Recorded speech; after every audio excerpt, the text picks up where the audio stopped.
9 घंटे के अंदर 2 अलग अलग महिलाओं के साथ ज़बरदस्ती और फिर एक मर्डर।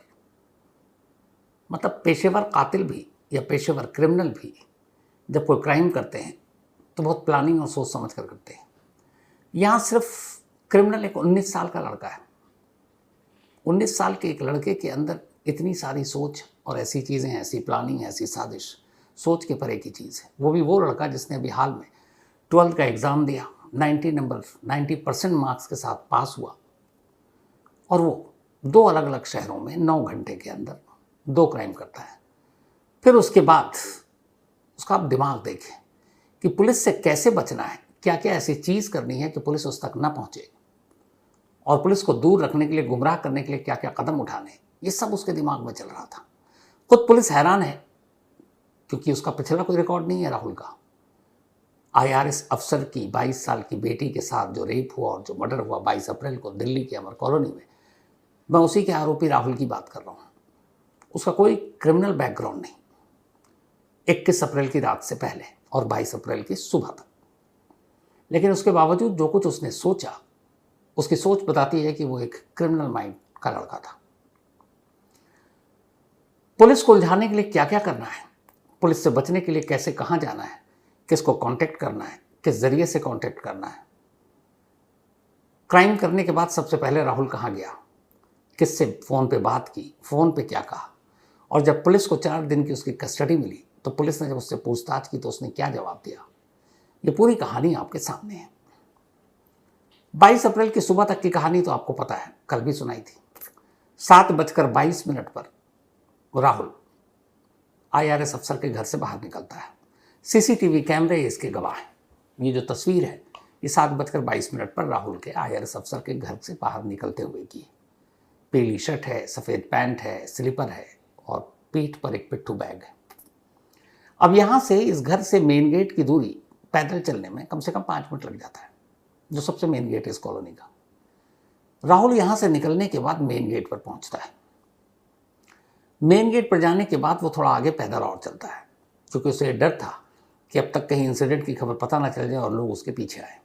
तो बहुत तेज़ कदमों से उसके बाद आगे आगे चलता है। फिर सड़क किनारे एक टैक्सी को हाथ देता है। टैक्सी रुकती है, वो उसमें बैठता है और कहता है कि पालम रेलवे स्टेशन ले चलो। अब वो टैक्सी से बैठकर पालम रेलवे स्टेशन पहुंचता है। अब तक वक्त करीब अभी 8 बजे के आसपास का होगा। उसका इरादा ये था कि पालम रेलवे स्टेशन से वो कोई ऐसी लोकल पकड़ेगा ट्रेन जो राजस्थान की तरफ जाती है। हालांकि उसे अपने घर अलवर के राजगढ़ नहीं जाना था, लेकिन राजस्थान के और भी अलग अलग इलाकों में उसके बहुत सारे जानकार, दोस्त, रिलेटिव रहते थे, और उसे पता था कि यहाँ दिल्ली में उसने इस क्राइम को अंजाम दिया है। दिल्ली पुलिस CCTV के ज़रिए उस तक पहुँचने की कोशिश करेगी, तो इसलिए वो दिल्ली से दूरी बनाकर रखना चाहता था। लेकिन जब वो पालम रेलवे स्टेशन पहुंचता और पता करता है कि कोई ट्रेन इस वक्त जो राजस्थान की तरफ जा रही है, तो पता चलता है कि अभी तो नहीं है, 1.5 घंटे के बाद है।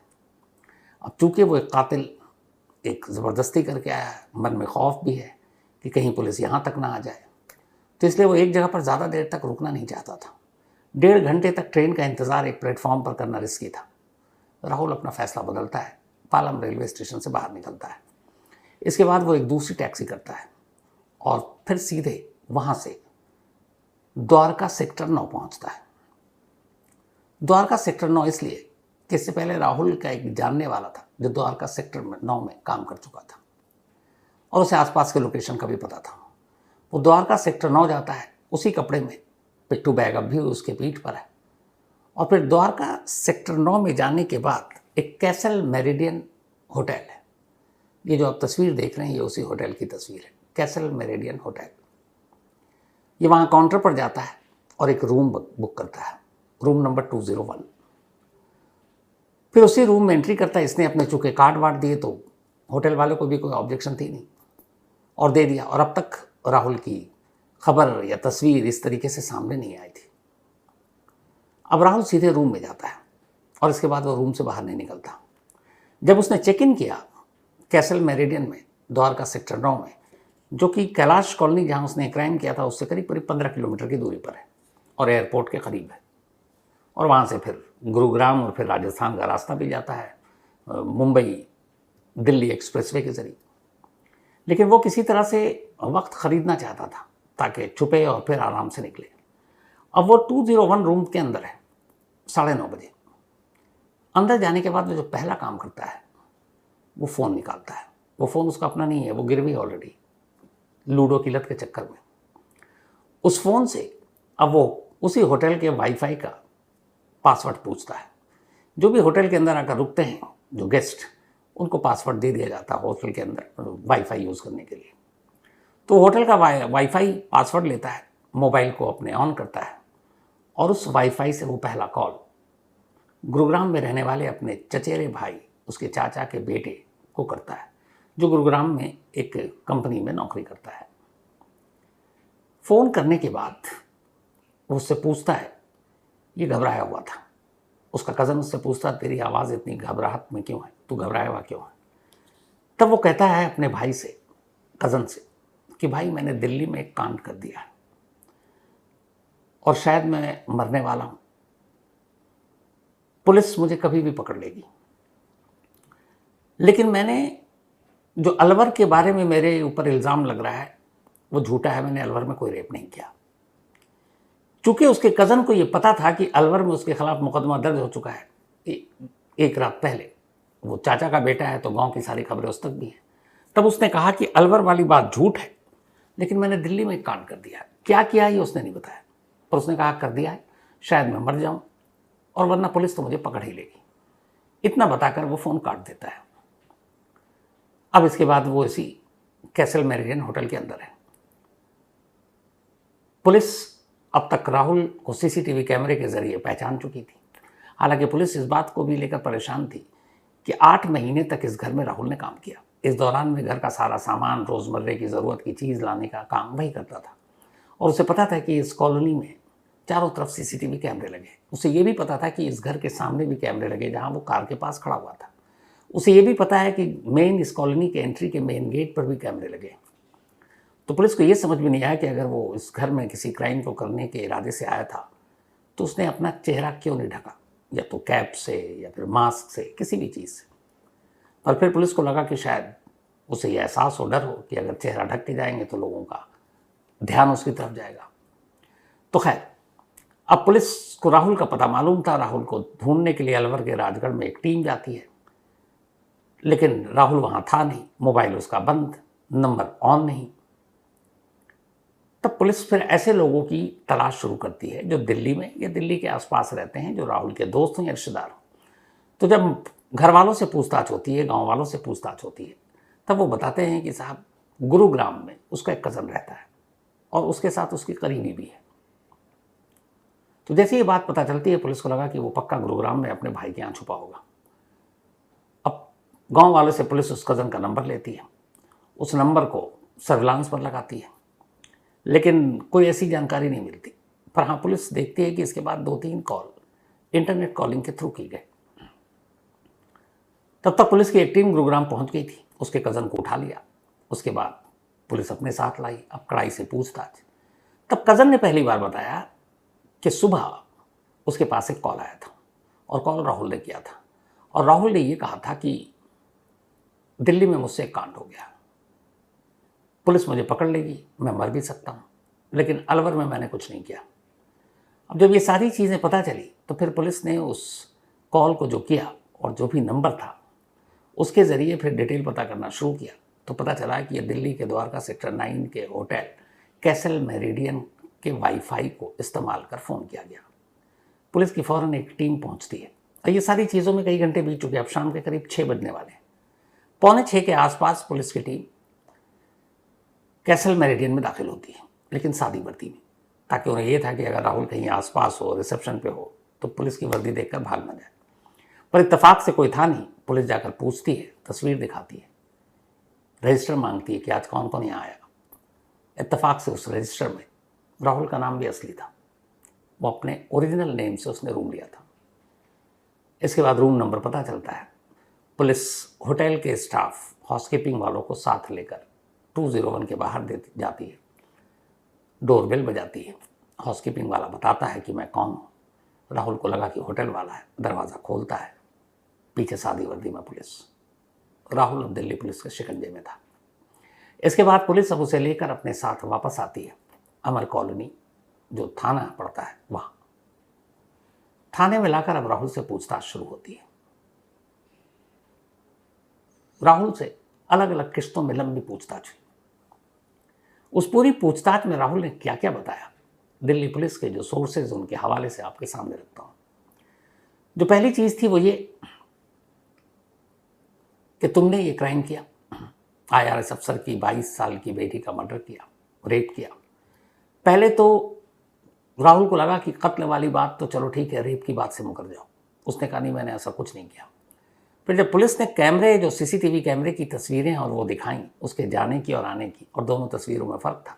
राहुल जब गया तो पीली शर्ट, काली पैंट और शूज़ में गया था, कोई पिट्ठू बैग नहीं। लेकिन जब वह वापस आया तो पीली शर्ट, वाइट ट्राउज़र और स्लीपर, जूता गायब और पीठ पे पिट्ठू बैग। 3 कैमरों के ज़रिए जब राहुल को दिखाया गया टाइमिंग के साथ कि तुम यहाँ थे, तो फिर राहुल के पास इनकार करने की कोई वजह नहीं थी। फिर उसने कहा हाँ मैं घर गया। फिर भी उसने पुलिस को गुमराह करने की कोशिश की। उसने कहा कि 1.5 महीने पहले जब मुझे निकाला गया था, मेरे पे कुछ पैसे घर वालों के पास थे, तो मुझे आंटी ने कहा कि ठीक है तुम आ जाना और ले लेना। आंटी मतलब IRS अफसर की वाइफ और उस 22 साल की लड़की की माँ। तो उसने कहा मैं अपने पैसे लेने गया था। पुलिस ने कहा कि हमारी उनकी वाइफ से बातचीत हुई है, तुम्हारी तो कोई बात ही नहीं हुई और ना तुम्हारे ऊपर कोई बकाया था उनका। उसने कहा कि नहीं, मुझे बुलाया था। अब पुलिस ने फिर सख्ती से एक एक करके सारे सवाल जब पूछने लगे, तब उसने बताया कि मैं लूडो में पैसे हार गया था, मेरा दोस्त है एक विष्णु, और पैसे कैसे हार। इसने कहा मेरा नसीब बड़ा अच्छा था। 20 अप्रैल तक ये लूडो खेल के ऑनलाइन गेमिंग से 5 लाख रुपए जीत गया था राहुल। पहली बार जब से उसको इसकी लत लगी थी, इतना बड़ा अमाउंट जीता था। और जब वो खेल रहा था, उसके साथ उसका दोस्त राहुल भी बैठा था और वो भी खेल रहा था। लेकिन राहुल नहीं जीत पाया, और राहुल के पास कुल जो पैसे थे 90,000 वही जीत पाया था, और ये 5 लाख। अब इसमें होता ही है कि कुछ पैसे तुम दो, कुछ खेल लो। तो उसने कहा देख, मैंने भी कुछ पैसे दिए, तूने 5 लाख दिए, इसमें से मुझे दे। उसने कहा मैं पैसे तो दूंगा नहीं, ये तो मैंने जीता है। तो जब बात बनी नहीं तो उसने कहा अच्छा ठीक है, तेरा नसीब अच्छा है, किस्मत अच्छा है, तो एक काम कर, ये 90,000 ले, तो मेरे इन पैसों से भी आज लूडो खेल, क्योंकि आज तो सिर्फ जीत रहा है, लेकिन ये जो मैं तो हार रहा हूँ तो मैं खेलूंगा नहीं।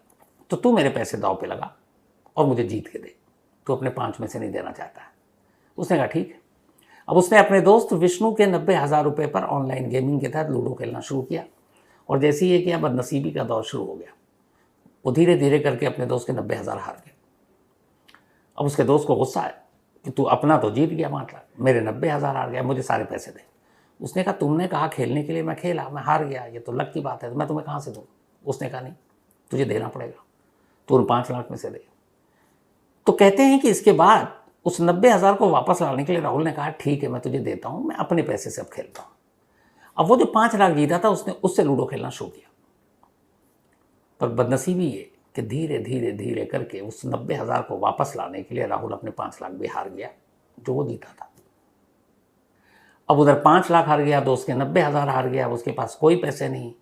फिर उसने मोबाइल गिरवी रख दिया कि शायद एक बाजी से बाजी पलट जाए, पर ऐसा कुछ नहीं हुआ। अब जब बिल्कुल पैसे खत्म और सारे पैसे हार गया, तब विष्णु अड़ गया कि नहीं, मुझे तुमको पैसे देने पड़ेंगे, और जो 90,000 तुम खेल रहे थे वो कम से कम मुझे लौटाओ। उसने कहा पैसे हैं नहीं। उसने कहा दो, नहीं तो अच्छा नहीं होगा। तब उसने कहा अच्छा ठीक है, मैं पैसे का इंतज़ाम करके तुम्हें देता हूँ। अब तक क्राइम दिल्ली में कहाँ क्या कैसे करना ये राहुल के दिमाग में नहीं है, अभी तक सिर्फ पैसे लौटाने की बात है। अब इसके बाद उसी रात ये सब खत्म हो गया, ये दोनों बाइक पर जा रहे हैं। विष्णु को गांव में एक शादी में जाना था, उसको शादी में जाना था। उसने कहा तू मेरी बाइक और चाबी ले और ये घर पे मैंने पहुंचा दे, चाबी मेरी वाइफ को दे दे और मैं शादी में जा रहा हूँ। तो बकौल विष्णु इसके बाद राहुल उसके घर जाता है। बीवी अकेली थी, वो चाबी देने के लिए दरवाज़ा खुलवाता है, बीवी को देखता है, फिर उसके साथ ज़बरदस्ती करता है और उसी की बीवी का मोबाइल उठाता है जिसमें 2 सिम थे, एक तोड़ देता है, एक उसी में रहने देता है, और फिर उसी मोटरसाइकिल पर जो वो देने आया था वहाँ से भाग जाता है और फिर दिल्ली मुंबई एक्सप्रेसवे पर जाकर बाइक को रोक देता है और एक वैन में लिफ्ट लेता है। अब उसके दिमाग में जब वो मुंबई एक्सप्रेसवे तक पहुंचा तो ये था कि अब क्या करें।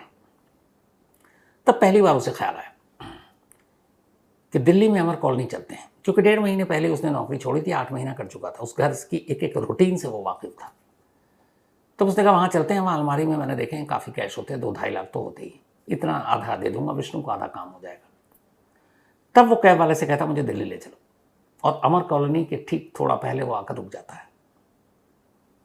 रुकने के बाद फिर वहाँ से पैदल आता है, फिर तस्वीरें आपने देखी हैं, और उसे पता था रूटीन क्या है, तो इसीलिए टाइमिंग का बड़ा ख्याल रखता है कि 6 बजे हस्बैंड वाइफ जिम जाते हैं और 7:30 लौटते हैं। 2 जो और नौकर काम करते हैं वो 8 बजे आते हैं, यानी कि 6 से 7:30 का वो टाइम है जब घर में कोई नहीं होता, कई बार उनकी बेटी भी नहीं होती।